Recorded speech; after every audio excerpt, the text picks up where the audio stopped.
Bienvenidos al cuarto episodio de Detrás de la Mirada. Mi nombre es Eduardo y su otro anfitrión se llama Diego. Y en esta ocasión vamos a hablar de una película que nos gustó bastante. De hecho, no sé si te acuerdes, pero fue como la película que nos inspiró, ¿no? Para hacer el podcast. Y Sí, fue un buen punto de debate entre los dos, ya que yo creo que generó inquietudes en cuanto al trasfondo, en cuanto a la metáfora de la película y pues por fin fue un poco difícil conseguirla, pero ya está como en más medios de distribución en línea y ya está como en más streamings, entonces pues fue como un buen momento para hablar de ella y ya está al alcance de todos.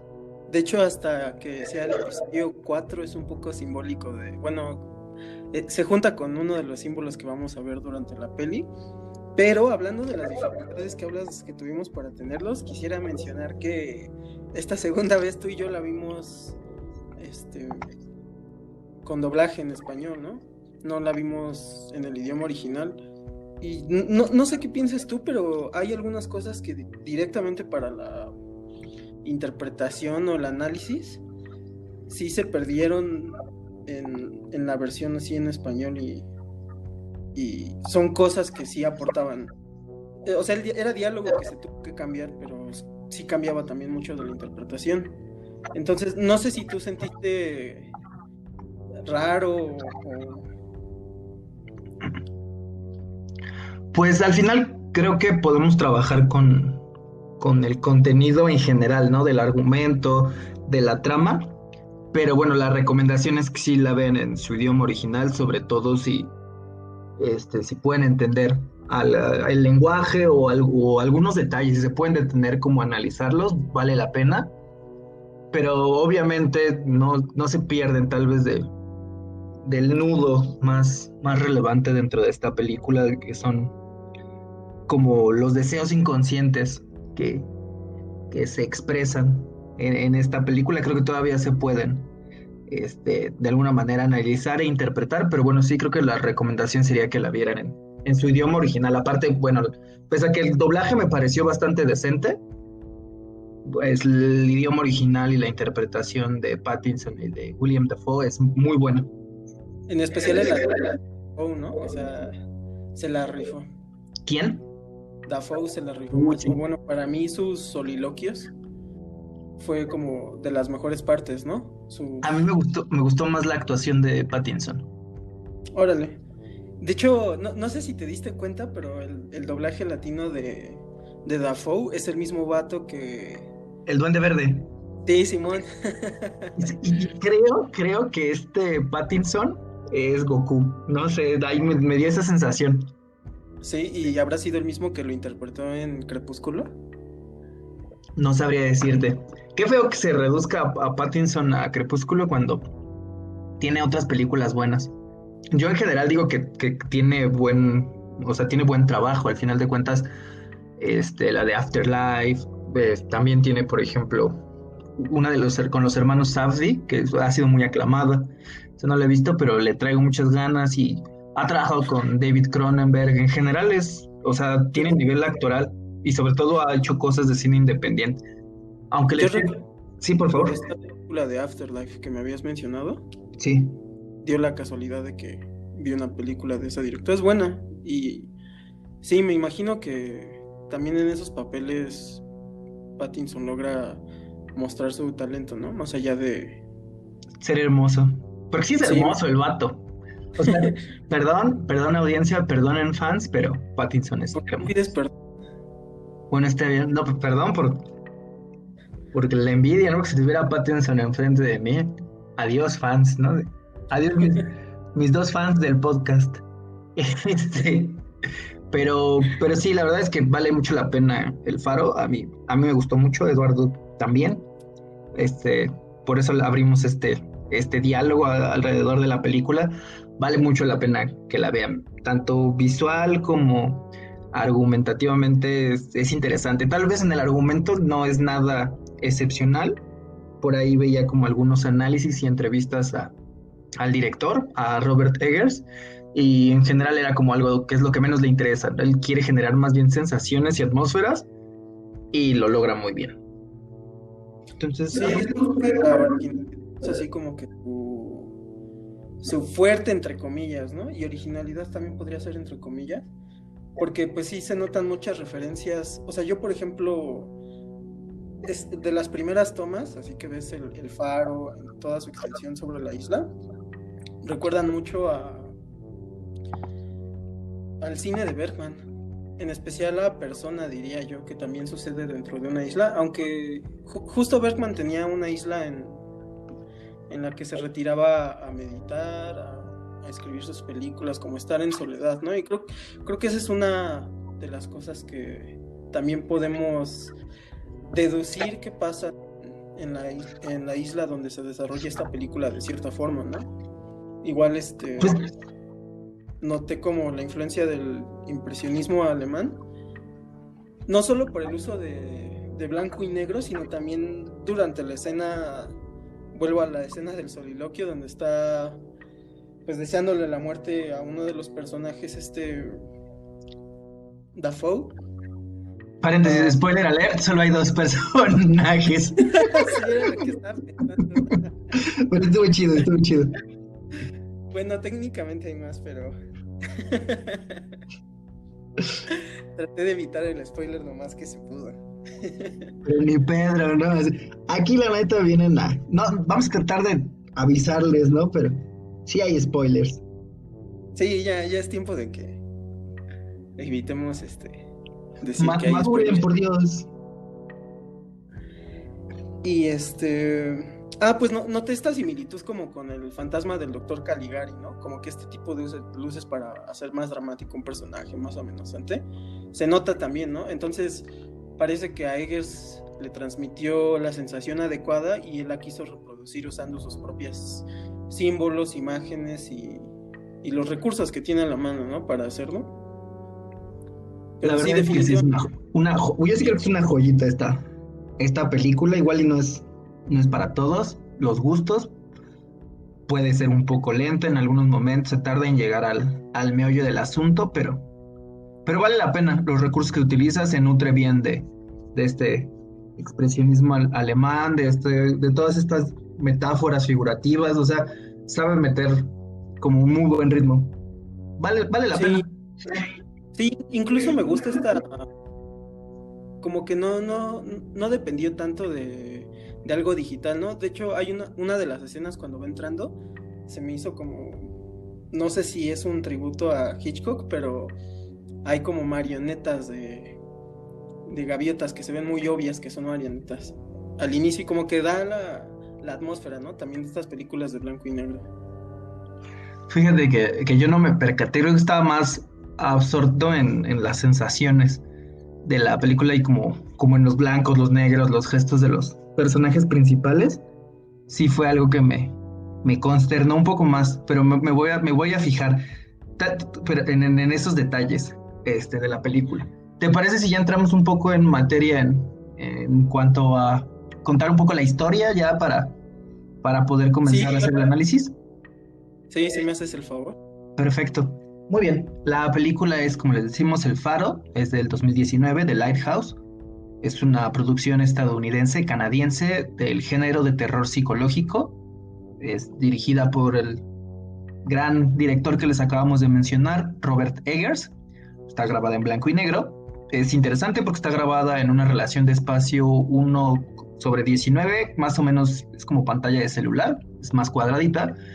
Y es protagonizada por William Dafoe y Robert Pattinson. Pese que hay apariciones de uno que otro personaje durante la película, pues realmente es la película de ellos dos. Y bueno, la historia se sitúa a finales del siglo XIX, narra las vivencias de dos hombres que cuidan un faro durante 4 semanas y que comienzan a perder la cordura cuando una tormenta los deja aislados en una remota isla de Nueva Inglaterra. La parte interesante de la película es que la relación entre estos dos es complicada, ya que existe una gran rivalidad y constante competencia. Pero este es desigual, ya que el farero con más experiencia tiene mayor autoridad por el rol que cumple de jefe. Entonces esto deviene en que haya devaluación del trabajo de uno sobre el otro, en que uno quiera imponer su fuerza sobre el otro y no se vaya pudiendo. Y el conflicto principalmente surge a partir de una prohibición, que el más joven pueda hacerse cargo de la luz del faro, llegando al punto de que no se le permite entrar a las instalaciones, ¿no?, de esta fuente de luz. Al final, la película concluye con el asesinato del viejo, en una escena que recuerda al trágico destino de Prometeo, donde el farero joven, al alcanzar su objetivo de ver qué hay en el faro, termina con un funesto desenlace.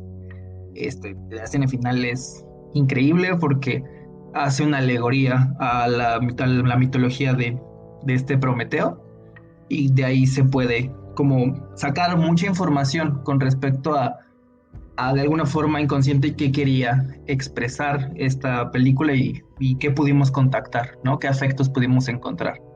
Entonces, bueno, los invitamos a que nos acompañen en este análisis para comprender más sobre la rivalidad, la intriga, la usurpación y la psicosis de estos personajes. Eduardo, ¿algo que quieras agregar? No, creo que más bien los temas que tenemos. Perfecto. Entonces, hablemos un poquito sobre nuestras interpretaciones generales de la película. De mi parte, se me hace muy interesante la relación que tienen estos dos personajes, porque hay una constante rivalidad. Al final de cuentas, el espacio, el faro, la isla de la que se hacen cargo, pues de alguna forma pareciera que es del farero más grande, interpretado por William Dafoe.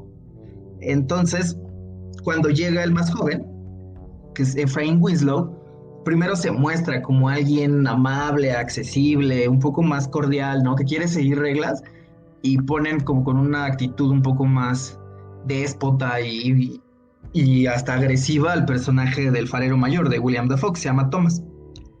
Entonces hace como que generes cierta empatía y que entiendas, ¿no?, que digas, es que qué figura tan castrante y tan molesta es la del farero mayor, ¿no? Recuerda un poco a la relación que tienen los adolescentes con sus padres. Te pueden darte muy buenos argumentos de por qué el adulto está mal y es un adulto autoritario, dictatorial, pero ahí hay un trasfondo interesante. Hay como una línea de la que no se suele hablar por parte del adolescente, y que este caso es el personaje de Efraín Winslow, que actúa magistralmente Pattinson, que ronda a través de que él está buscando usurpar un lugar, ¿no? O sea, él todo el tiempo primero entra de una forma como seductora y de una forma tal vez accesible, pero pues realmente todo el tiempo está queriendo meterse en las labores del faro, ¿no?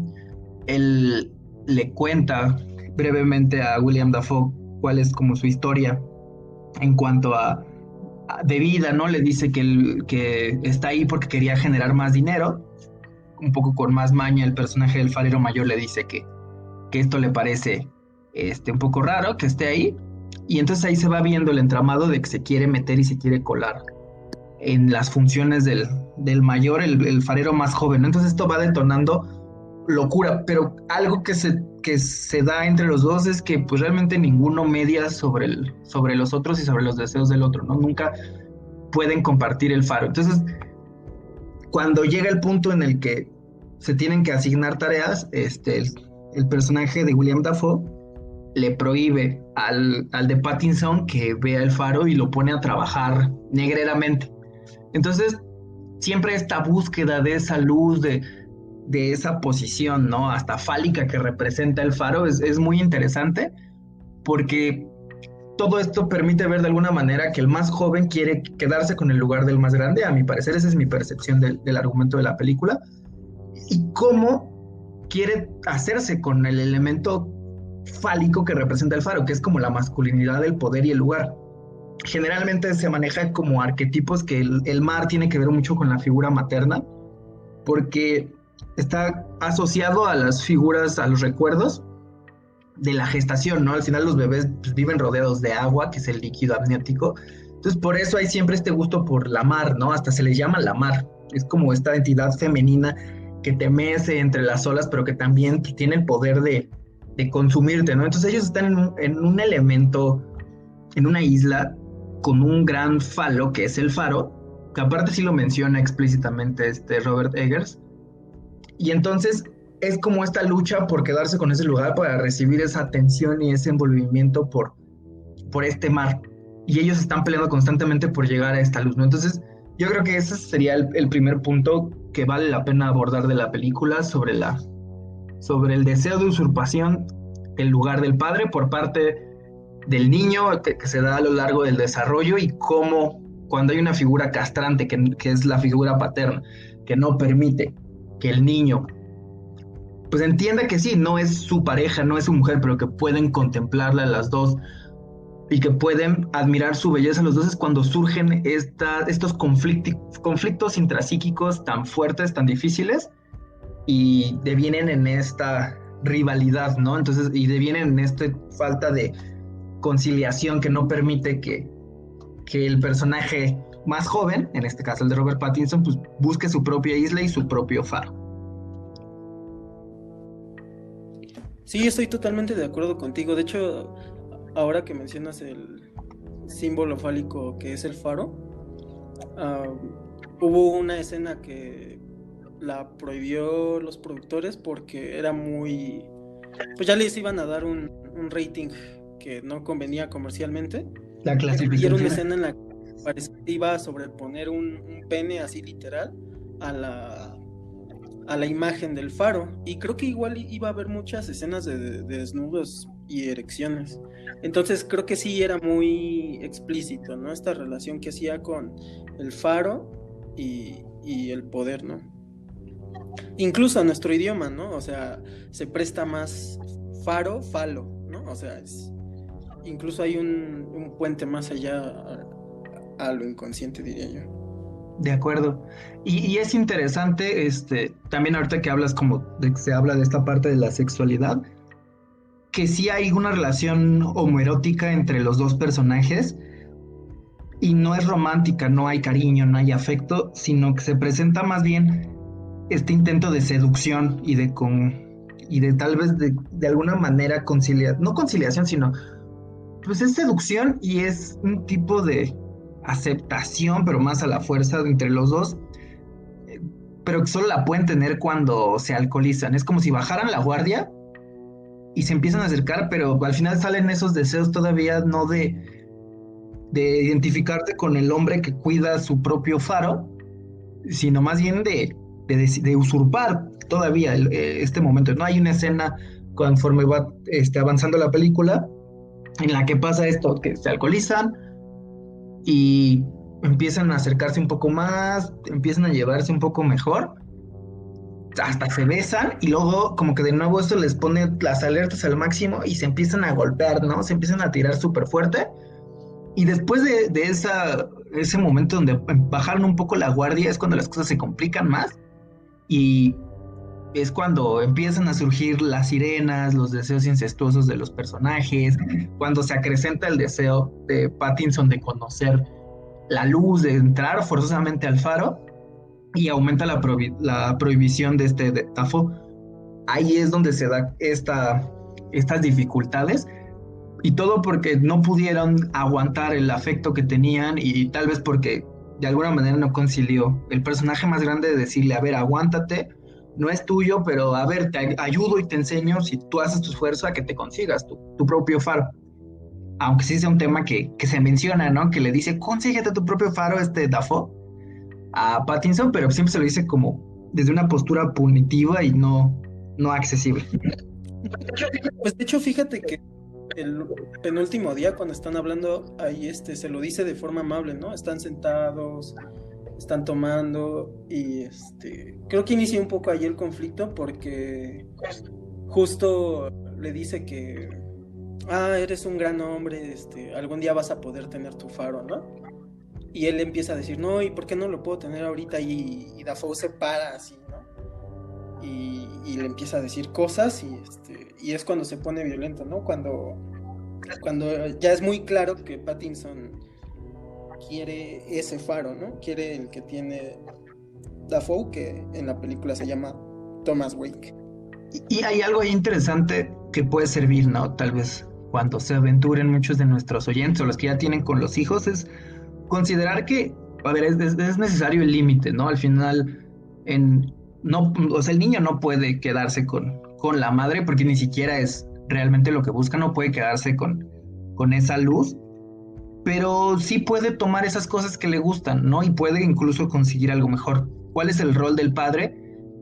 Se dice coloquialmente en el psicoanálisis que a la madre se regresa y al padre se le alcanza. El amor maternal, en el caso general e ideal, es que pues, al final una madre, ahí está, ¿no? O sea, por el hecho de engendrar al hijo ya hay un amor, porque está más cercano a su narcisismo, porque pues, salió de ella. Pero la figura del padre, pues generalmente es más lanzada, tiene como se suele tener este rol donde es un poco más aventurero y el niño, o sea, pues que si hay un amor, necesita romper el vínculo con la madre para empezar a acercarse con el padre. Y cuando se da cuenta de que él no puede acabar, o sea, que el niño no puede acabar con el padre para quitarle y usurpar a la madre, es cuando dice, bueno, no te la puedo quitar, pero quiero tener a una como tú. Entonces necesito ser como tú para conseguirme una mujer como la que tú tienes y como la que yo idealizo que tú tienes. Entonces aquí el rol la figura del padre, lo que debe de hacer idealmente, lo más sano es que pueda detenerse y decirle, ok, Simón, a ver, vamos a ver, ¿no? Qué bonita luz te enseño, entra, pero este es mi espacio, ¿no? O sea, es mi mujer, mi sexualidad es con ella, tú tendrás la tuya. Me recuerda un poco así como de búscate como en ¿dónde están las rubias, no? De búscate la tuya, hermano. Oh, tranquilo, viejo, búscate la tuya. Pues es que es lo correcto, ¿no? Porque si no, esto genera conflicto, esto genera oposición en cuanto a estos intereses y pues obviamente si se va acumulando de alguna manera desproporcionada, pues va generando traumas y si el papá es castrante como lo llega a ser el personaje de Dafoe, pues se genera una serie de conflictos psíquicos impresionantes, ¿no? Que se vuelven terroríficos porque es el temor a que una figura que realmente para el niño es más grande lo castre, lo lastime, lo vulnere y o se regresa con la mamá y si también con la mamá no hay un espacio óptimo, que esto implica pues, que a veces se vuelva más infantil, pues también se queda perdido a la deriva porque pues de dónde se agarra la psique de un ser humano si no tienen esa etapa, pues esos dos puntos firmes donde apostarse.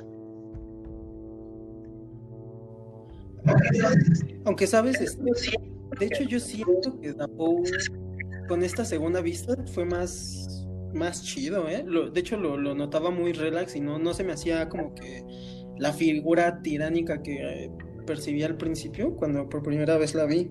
De hecho, obviamente creo que todos tienen sus debilidades y sus imperfecciones, ¿no? Y pues, aunque sí es muy cierto eso de que los padres pues no deben de ser tan castrantes, creo que también nuestro narcisismo y nuestro ego nos hacen percibir ciertas acciones como más castrantes o más opresoras de lo que tal vez sean, ¿no?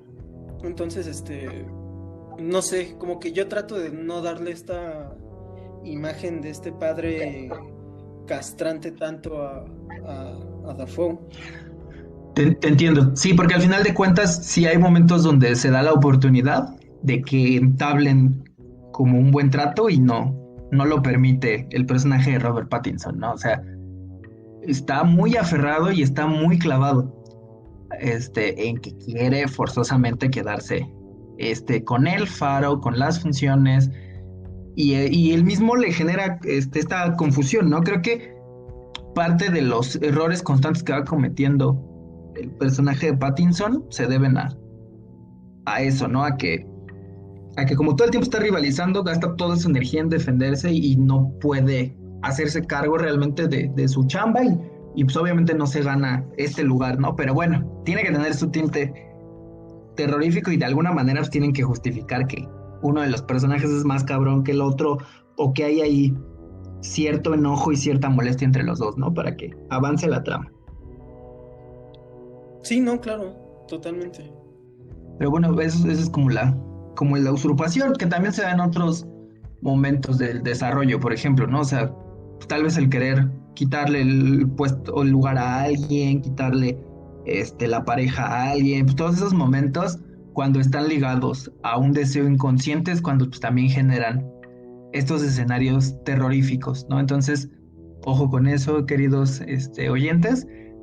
porque pues, al final es lo que genera esta sensación de constante conflicto y búsquense la suya, hermanos, ¿no? Tranquilos, viejos, porque creo que ese es como un punto Sí, interesante.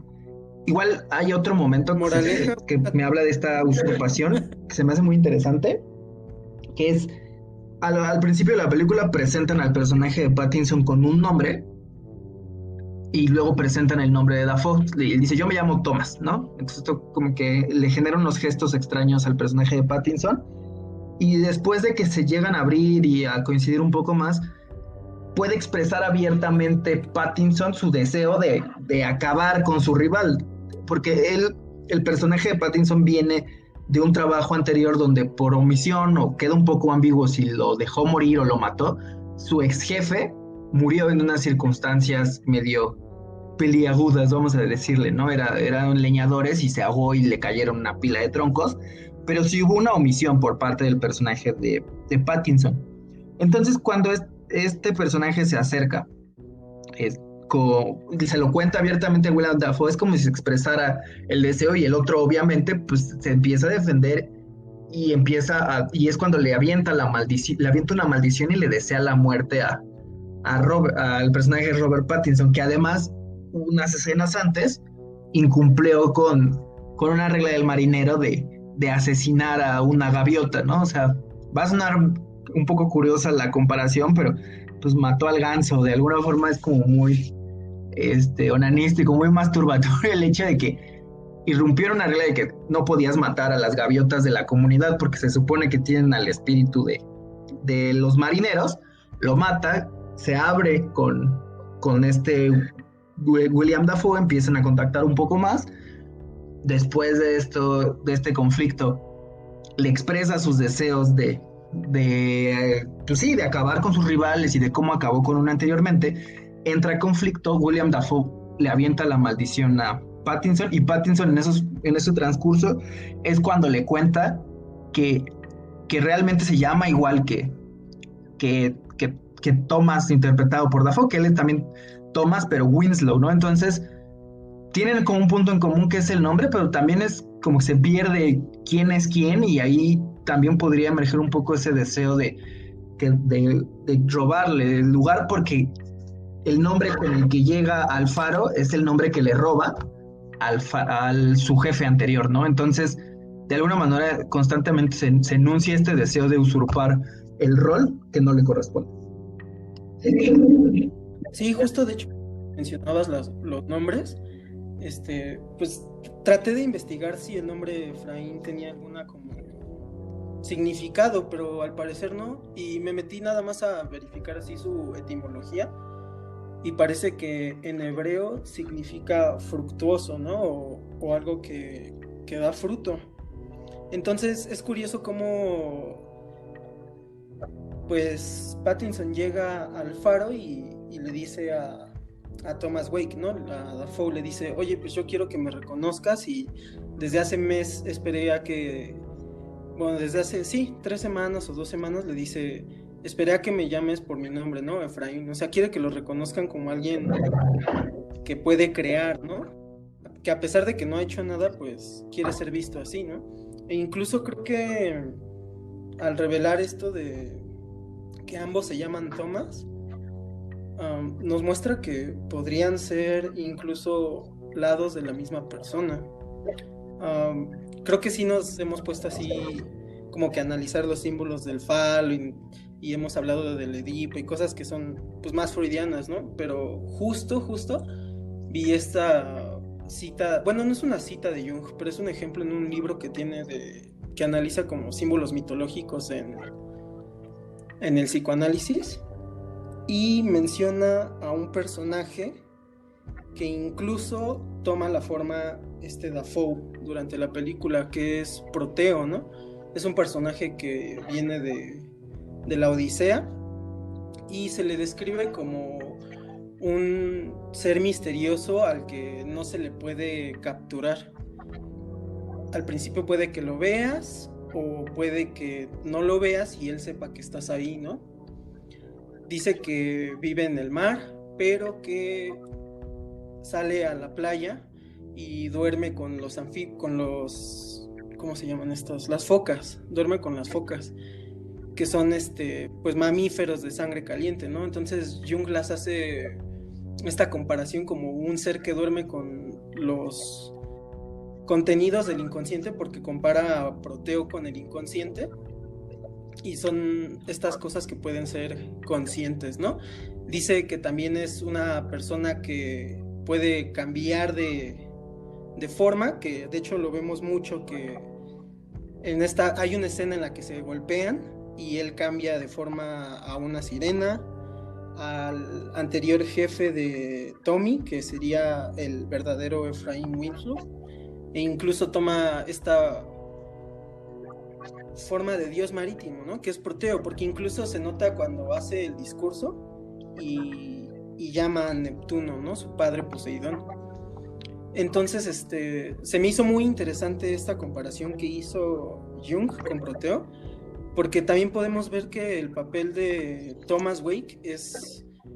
Yo al principio lo dudé mucho cuando vi la película, dije, se me hace un personaje muy misterioso, muy contradictorio, pero que también le está enseñando de cierta forma a Tommy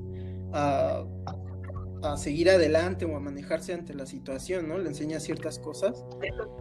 Y entonces pude ver, o bueno, lo interpreté así, que era como el inconsciente. O sea, Dafoe es el inconsciente de Pattinson. Se nota una dinámica, y creo que todas esas características que acabo de mencionar, pues, se asemejan mucho a la del inconsciente, ¿no? Incluso creo que en esta actitud errática de Dafoe de ser buena onda con Tommy, y luego ser un culero, pues es sinónimo de estas contradicciones que nosotros como personas conscientes encontramos, pero que el inconsciente no distingue entre bien y mal, ¿no? Y solo son pulsiones que salen de nosotros. Entonces esta dinámica se me hizo muy interesante porque, como tú lo mencionas, hay violencia, incluso hay esta parte superyoica que pues es como la que reprime a Tommy, ¿no? La que lo hace ajustarse a las reglas, aunque parezcan injustas, pero también es esta persona que le va enseñando cosas. O sea, él trata de subir un tanquezote de aceite al faro, y este güey llega obviamente también con su intención como de reprimir, de castrar, y llega a decirle, ¿sabes qué? Para la próxima usa esta cubeta, ¿no? Y ya no va a ser un pedote subir todo ese aceite. Y sí, o sea, a veces nos puede parecer injusto las cosas que incluso nosotros tenemos que hacer, pero muy probablemente Tommy tampoco le dijo cómo tenía que hacer las cosas, ¿no? Entonces, pues sí, para mí hay mucho esta como similitud de Dafoe con el inconsciente. A mí me recuerda mucho o sea, se me hace como una figura super yoica. O sea, en cuanto hablamos del super yo, tiene que ver con, bueno, en el psicoanálisis, ¿no? Se habla de que existe una serie de deseos y de impulsos que nos llevan a anhelar satisfacer nuestras necesidades de forma inmediata, que luego se construye una figura que se llama el ello.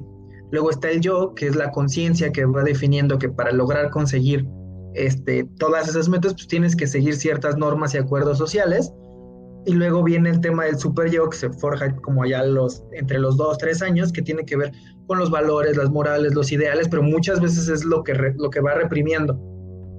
Lo ideal es que haya una figura como más clara, más delimitada, que las cosas se hagan por conciencia y no por culpa. A mí me parece que muchas veces el rol del personaje de Dafoe tiene más características super yoicas, castrantes, limitadoras, y que no hay esta conciliación. Y siento que es el conflicto que narra en cierta manera el autor, ¿no? Que por un lado tal vez es el querer hacer y el no poder hacer, pero más porque hay una figura castrante, y que cuando llega y te dice no puedes hacerlo, pues es como, ¿cómo no?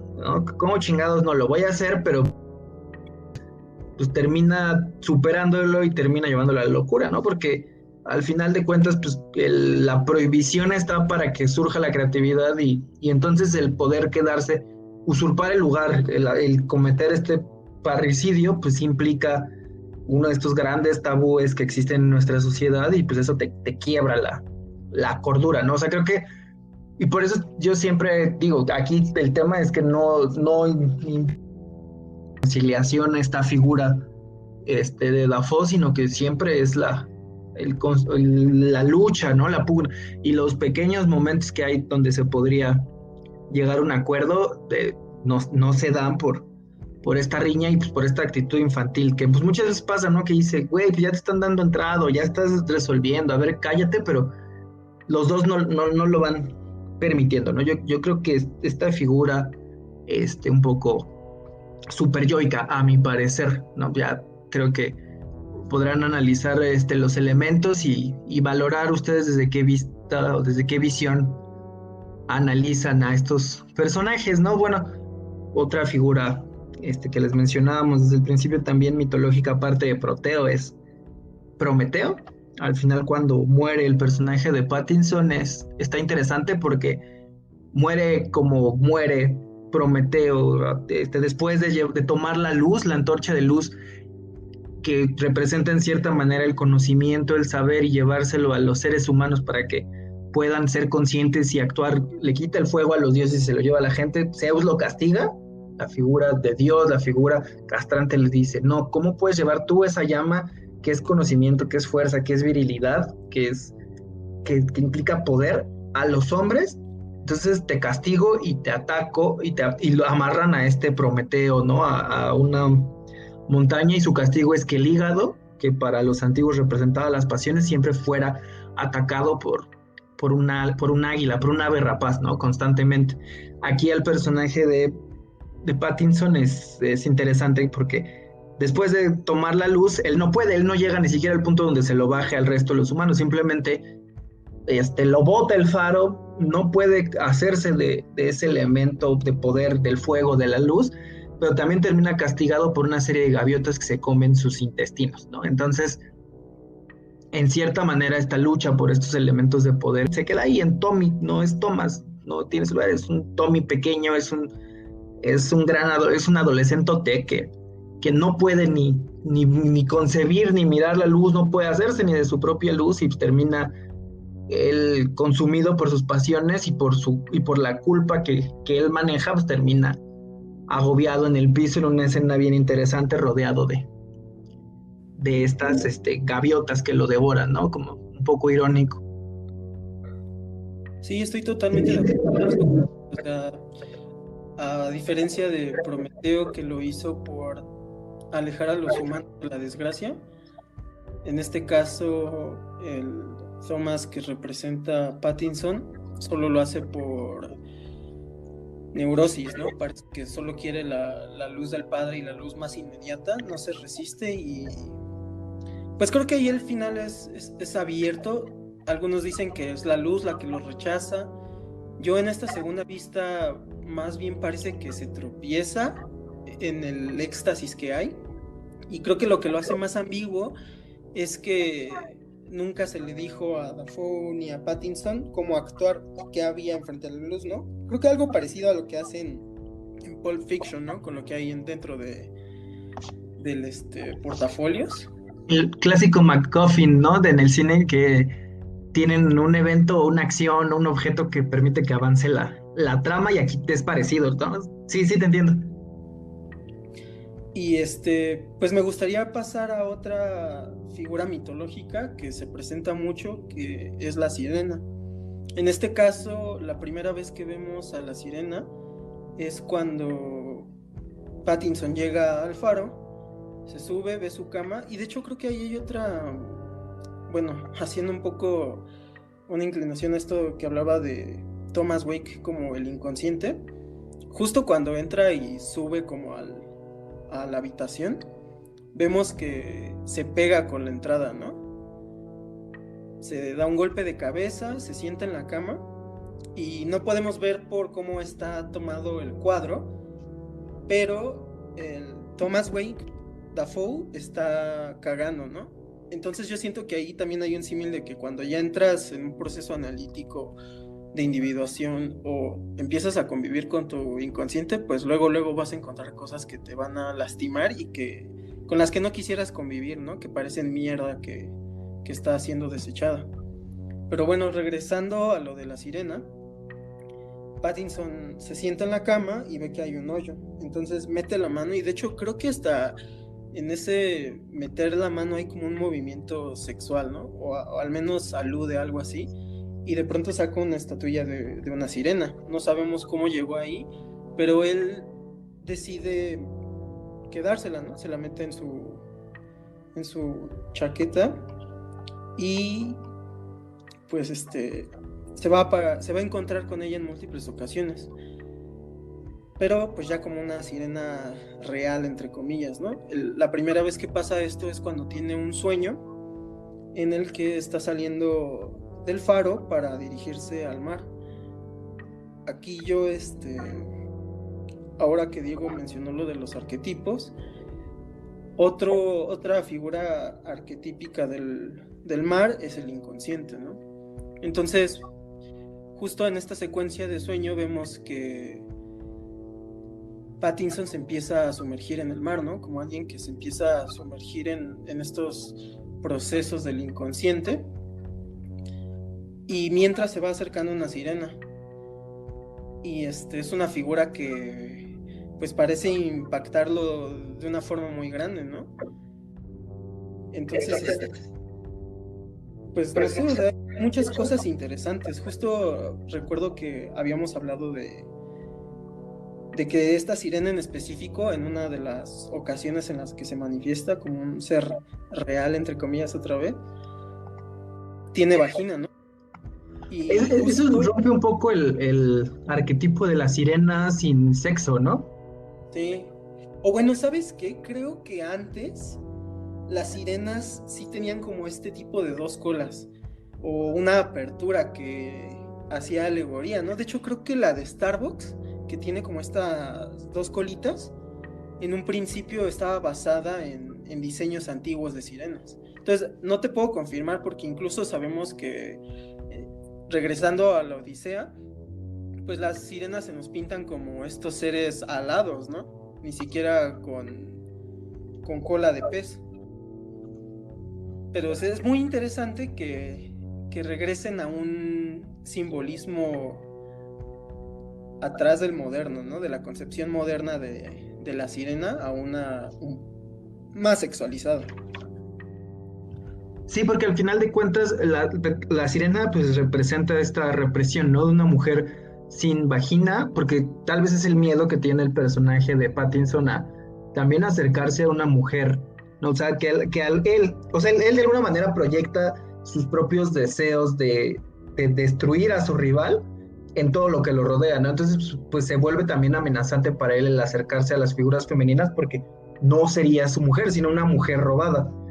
Pero aún así se atreve a verla como una sirena con sexo, con vagina, con genitales, y esto hace que de alguna forma él vaya queriendo de todas formas como romper, ¿no? Con esto, pero siempre es una figura amenazante, ¿no? No tiene tampoco como un acercamiento completo y sano con las mujeres porque él mismo proyecta sus deseos de usurpación, de rivalización y de, pues sí, de alguna forma de mover, de eliminar a los demás, ¿no? Entonces la figura de la sirena es bien interesante y de hecho cuando presentan a la sirena a mí me gusta bastante porque es después de que estos dos personajes más o menos bajan un poco la guardia y se empiezan a llevar bien después de ponerse una borracherota. Pattinson en cierta manera se lleva pues sí, los residuos fecales de los dos que tienen en estos botecitos donde hacen del baño, se me fue el nombre. Entonces sale como de la cabaña en la que se refugian y va a tirar estos desechos al mar. El viento va contra él y al aventar las cubetas se le va toda la mierda a la cara. Entonces él empieza a tener como un gran coraje y un gran enojo y es cuando puede observar, o sea, cuando empieza a observar por primera vez a la sirena de una forma tal vez como más cercana y es cuando hay una escena donde él tiene sexo con la sirena. Se me hace muy interesante porque cuando él se intenta hacer cargo de los problemas de los dos personajes, cuando tiene un gesto que tal vez podría ser un poco más de de integrarse, de conciliar, de comulgar, que es hacerse cargo pues, tal vez del pedo del otro, se le va a la cara, le abruma, porque se da cuenta que no puede ni con lo suyo y no puede con lo del otro, o sea, en cuanto a las problemáticas, y es cuando de nuevo recurre a querer, a las alucinaciones, a la persecución, es cuando de nuevo él empieza a alucinar que se encuentra la cabeza del ex compañero, de una persona que vivía antes en el faro con él, y es cuando de nuevo viene la castración y el sentimiento de miedo y de culpa, ¿no? Entonces, al no poder abordar todas estas problemáticas que hay en su relación, al que se le vienen siempre a la cara, es cuando emerge este sentimiento de culpa y de nuevo viene el deseo de usurpación del personaje.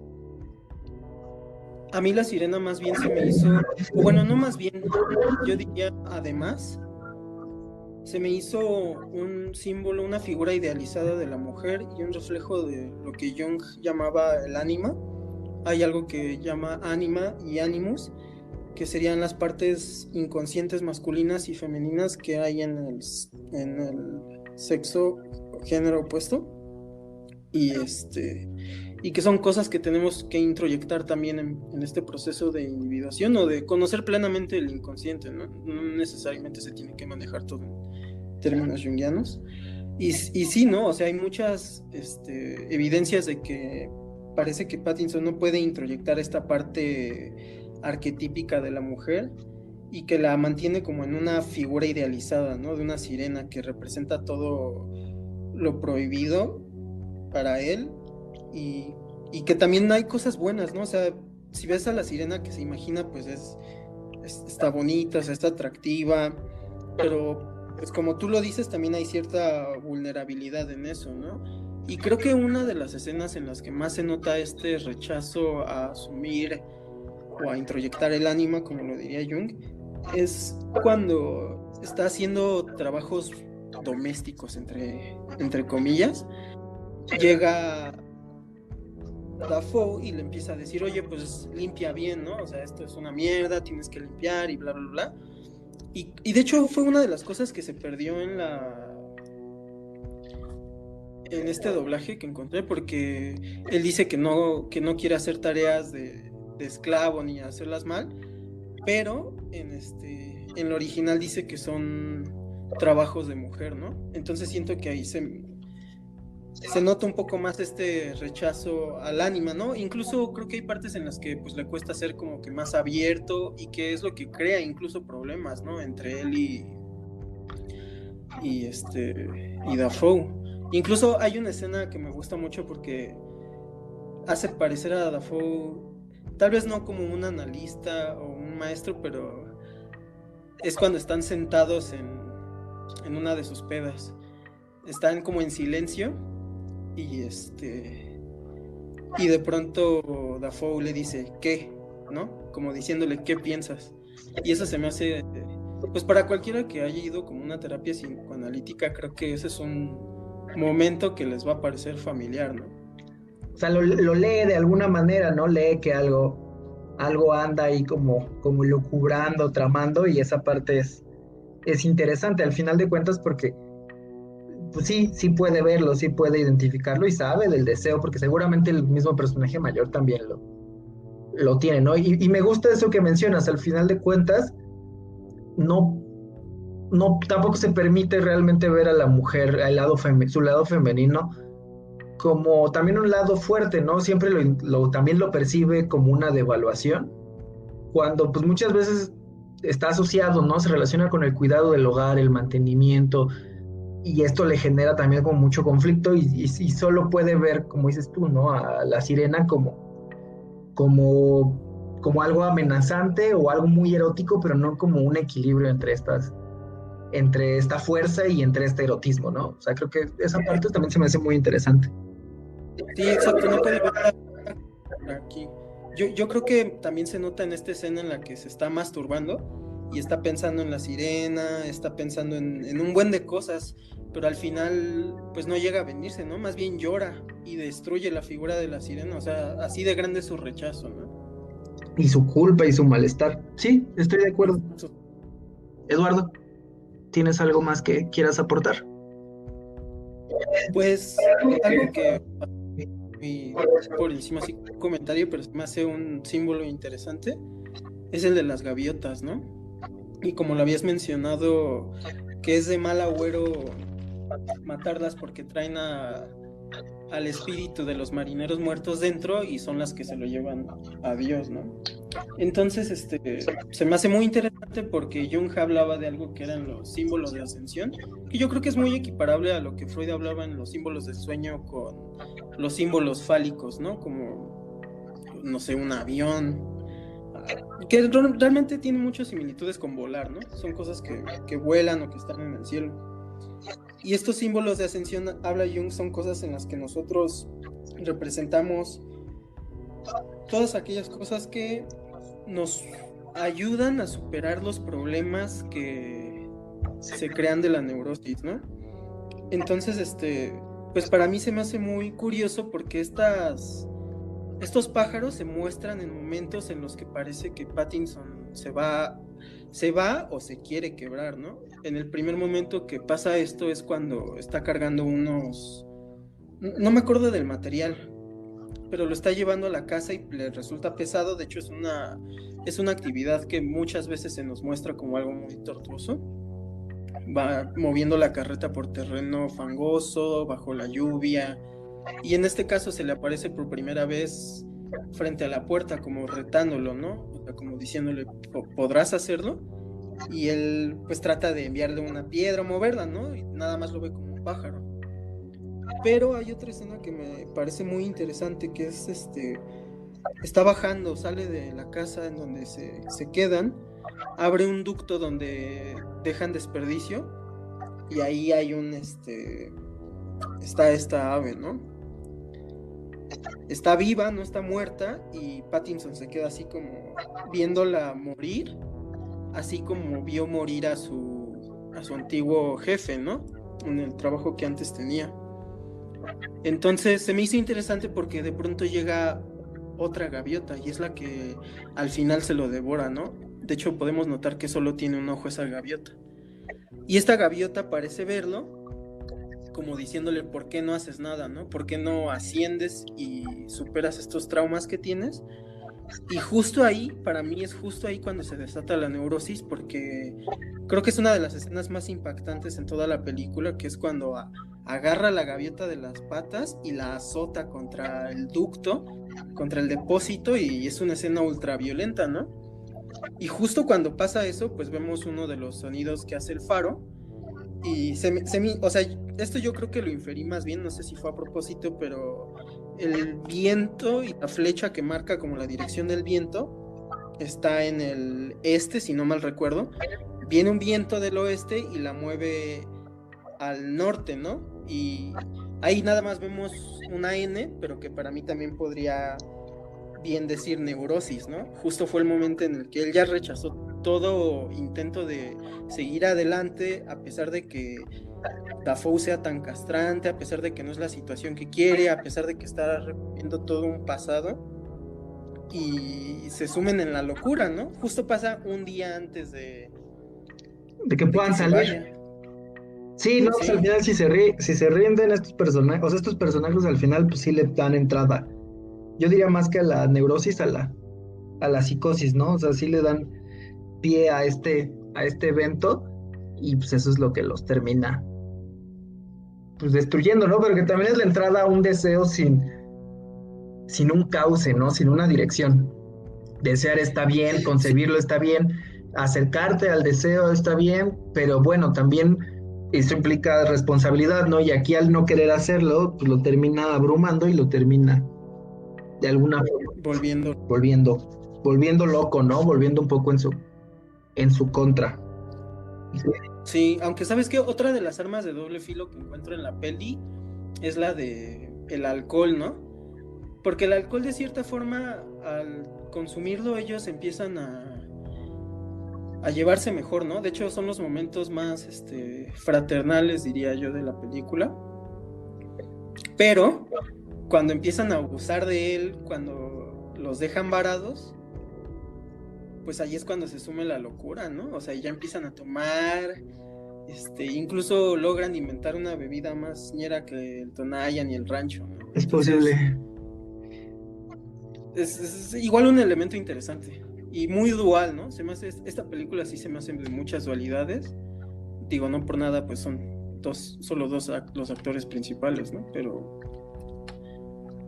definitivamente es una película que recomendamos mucho. De hecho, nos gustaría en un futuro discutir otra de sus películas que fue como la que lo lanzó al... No sé si al estrellato, pero sí que las miradas se dirigieran a él, que es La Bruja.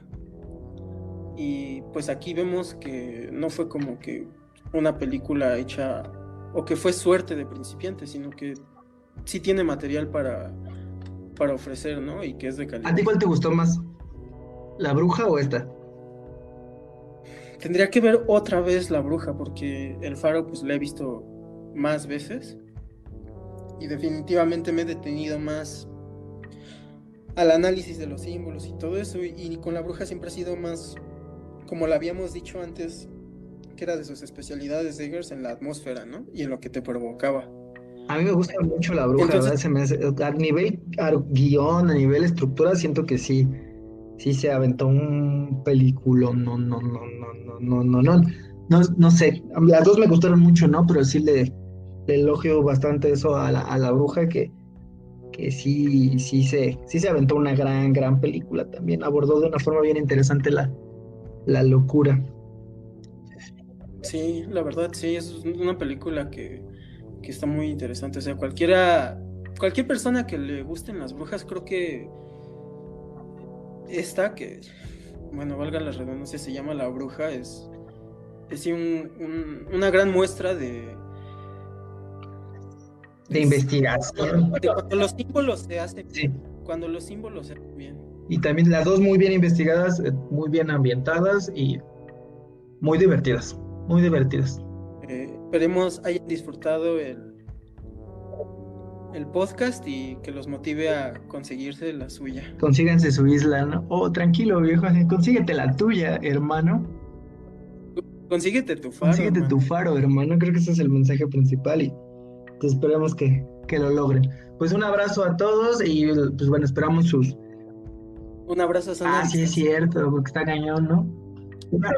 De hecho, o sea, vamos a debrayar más, pero ¿no crees que esto también puede ser un símil con lo que estamos pasando ahora y cómo la soledad te obliga a estar más en contacto con tu inconsciente y con la locura? Ah, sí, ahorita es una película de aislamiento, eso está re bueno. Sí, queda muy bien.